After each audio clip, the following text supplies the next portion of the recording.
आए विभीषण पुनि सिरुनायो, कृपा सिंधु तब अनुज बुलायो।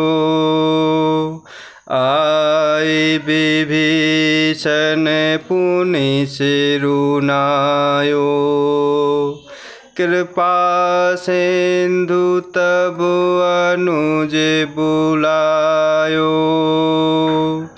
तुम्हु कपीस अंगद नल नीला, जामुवंत मारुति नयनशीला।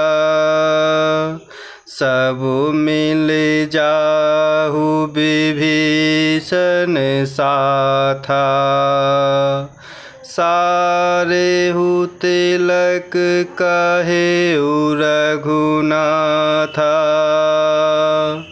पिता बचन मैं नगर न आवऊँ, आपु सरिस कपि अनुज पठावऊँ।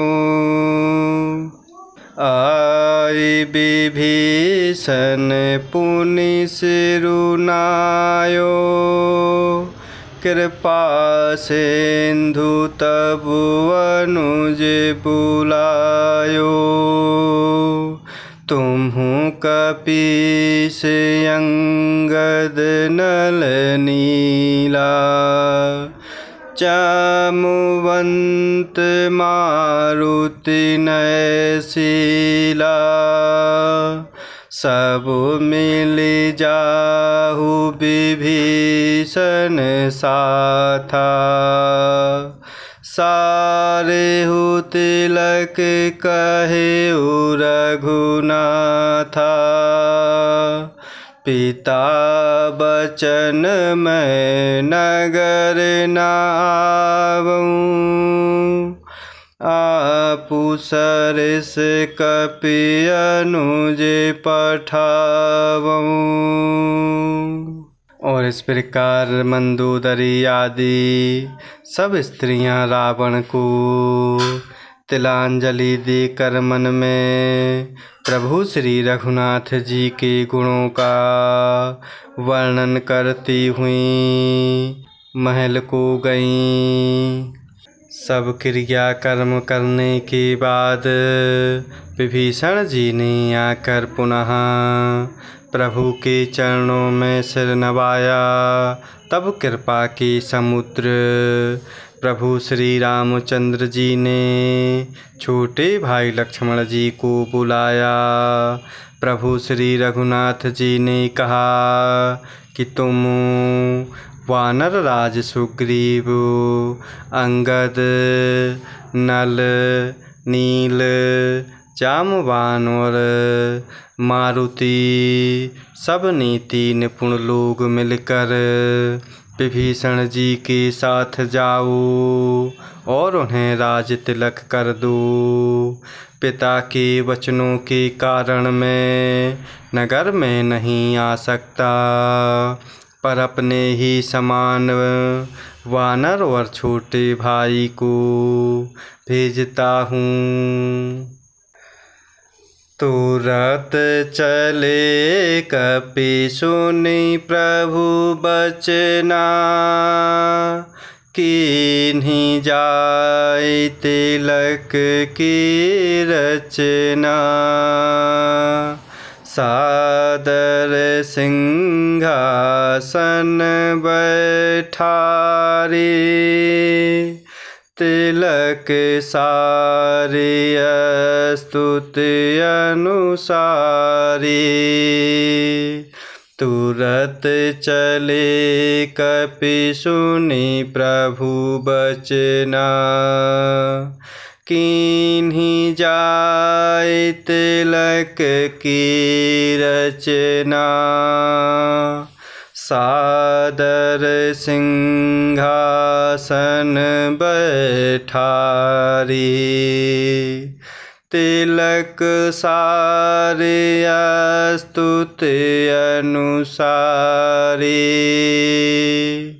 सब क्रिया कर्म करने के बाद विभीषण जी ने आकर पुनः प्रभु के चरणों में सिर नवाया। तब कृपा के समुद्र प्रभु श्री रामचंद्र जी ने छोटे भाई लक्ष्मण जी को बुलाया। प्रभु श्री रघुनाथ जी ने कहा, तुम वानर राज सुग्रीव, अंगद, नल, नील, जामवान और मारुति सब नीति निपुण लोग मिलकर विभीषण जी के साथ जाओ और उन्हें राज तिलक कर दो। पिता के वचनों के कारण मैं नगर में नहीं आ सकता, पर अपने ही समान वानर और छोटे भाई को भेजता हूँ।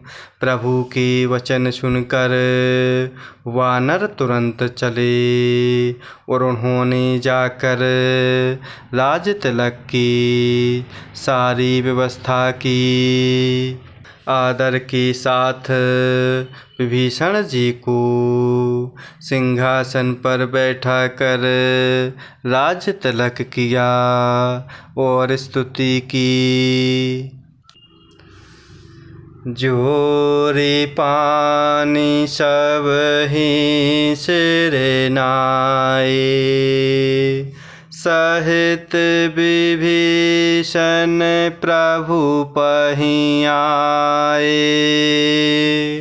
तब रघुवीर बोले कपिलीन्हें, कहि प्रिय बचन सुखी सब कीन्हे।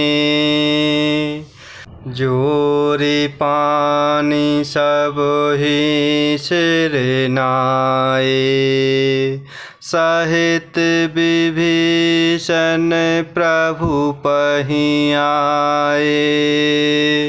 तब रघुवीर बोले कपिलीन्हें, कहि प्रिय बचन सुखी सब कीन्हे। और इस प्रकार प्रभु के वचन सुनकर वानर तुरंत चले और उन्होंने जाकर राज तिलक की सारी व्यवस्था बनाई। आदर सहित विभीषण जी को सिंहासन पर बैठाया, राज तिलक किया और स्तुति की। सभी ने हाथ जोड़कर उनको सिर नवाए। तदंतर विभीषण जी सहित सभी प्रभु के पास आए। तब प्रभु श्री रघुवीर जी ने वानरों को बुला लिया और प्रिय वचन कहकर सबको सुखी किया। किए सुखी कहि बानी सुधा, समबल तुम्हारे रिपुहयो।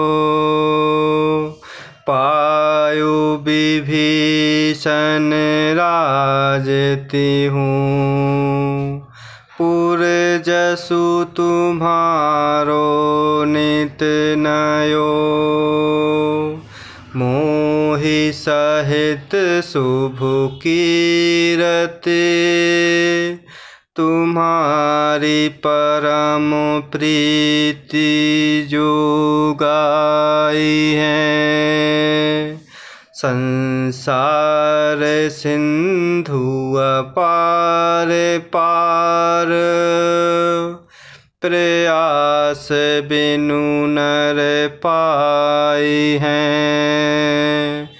किए सुखी कहि बानी सुधा, समबल तुम्हारे रिपुहयो। पायो विभीषण विभीषण राजते हूँ, पुरजसु तुम्हारो नित नयो। मोहि सहित शुभ कीरति, तुम्हारी परम प्रीति जो गाई है। संसार सिंधु अपार पार, प्रयास बिनु नर पाई हैं। सभी ने हाथ जोड़कर उनको सिर नवाए। तदंतर विभीषण जी सहित सभी प्रभु के पास आए। तब प्रभु श्री रघुवीर जी ने वानरों को बुला लिया और प्रिय वचन कहकर सबको सुखी किया। भगवान ने अमृत के समान यह वाणी कहते हुए सबको सुखी किया कि तुम्हारे ही बल से यह प्रबल शत्रु मारा गया और विभीषण जी ने राज्य पाया। इसके कारण तुम्हारा यश तीनों लोकों में नित्य नया बना रहेगा। जो लोग मेरे सहित तुम्हारी शुभ कीर्ति को परम प्रेम के साथ गाएंगे, वे बिना ही परिश्रम इस अपार संसार सागर का पार पा जाएंगे। प्रभु के वचन श्रवण सुनी, नहीं अघाहि कपि पुंज। बार बार सिर नावहीं, गहहि सकल पद कंज। प्रभु के वचन श्रवण सुनी, नहीं अघाहि कपि पुंज। बार बार सिर नावहीं, गहहि सकल पद कंज। और इस प्रकार भगवान ने अमृत के समान यह वाणी कहते हुए सबको सुखी किया कि तुम्हारे ही बल से यह प्रबल शत्रु मारा गया और विभीषण जी ने राज्य पाया। इसके कारण तुम्हारा यश तीनों लोकों में नित्य नया बना रहेगा। जो लोग मेरे सहित तुम्हारी शुभ कीर्ति को परम प्रेम के साथ गाएंगे, वे बिना ही परिश्रम इस अपार संसार सागर का पार पा जाएंगे। प्रभु के वचन कानों से सुनकर वानर समूह तृप्त नहीं होते। वे सब बार बार प्रभु के चरणों में सिर नवाते और चरण कमलों को पकड़ते हैं। जय सिया राम, जय जय सिया राम, जय सिया राम, जय जय सिया राम, जय सिया राम, जय जय सिया राम, जय सिया राम, जय जय सिया राम।